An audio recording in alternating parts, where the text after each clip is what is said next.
Ben ağırlıklı olarak yerleştirme ve multidisipliner alanda çalışan bir sanatçıyım. Daha çok hafıza, mekan ve zaman kavramları üzerine çalışıyorum. Çift Düşün Çift Görü sergisindeki işim de aslında Venedik Bienalindeki Ermenistan pavilyonunda sergilenen işimdi. Çok mekana has bir iş. Venedik'teki San Lazzaro adasında yer almıştı bu pavilyon. Ve o pavilyon aslında eski bir manastır ve aslında hikayesi İstanbul'a dayanıyor.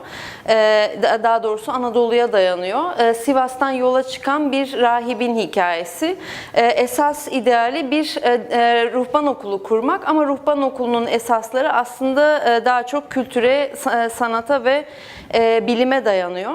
Ve bunun dışında en büyük ideali de bir matbaa kurmak. Ve 1700'lü yılların başında yola çıkıyor, İstanbul'a geliyor ve ilk aslında hayali bu okulu İstanbul'da kurmak. Ama nitekim başaramıyor ve oradan 13 yıl içerisindeki yolculukları sonunda Venedik'teki bu adada sonlanıyor hikayesi.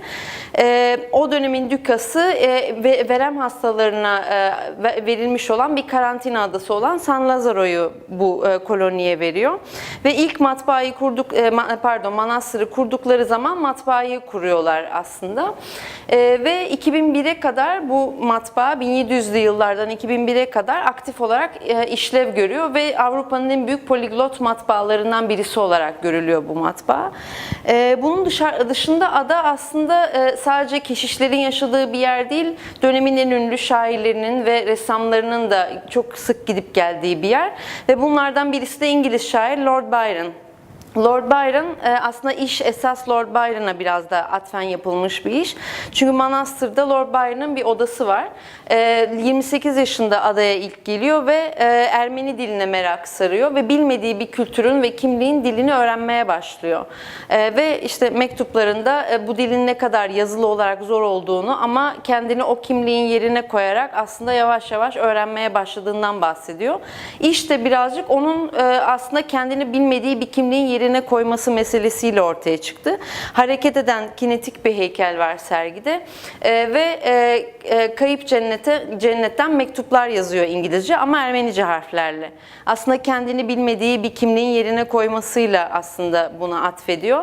Bir de bir yandan da şu an işlemeyen matbaaya atfediyor. Yani matbaa dediğimiz şey aslında yazılı tarih ve hani tarih dediğimiz şey aslında zaman dediğimiz şey kaybolan bir şey ama matbaa onun izlerini kaybetmememizi sağlıyor.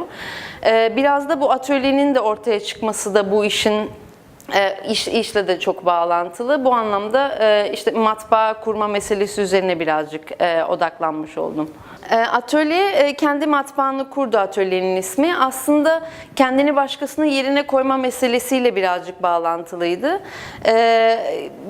Bilmediği yani bir çocuğun aslında özellikle çocuk yaşta hepimiz aslında dilleri çok hızlı öğreniriz. Daha hızlı bir şeyleri nasıl diyeyim hazmedebiliriz. O yüzden bu yaş grubuyla sanırım 13-17 yaş grubuydu çalıştığımız grup.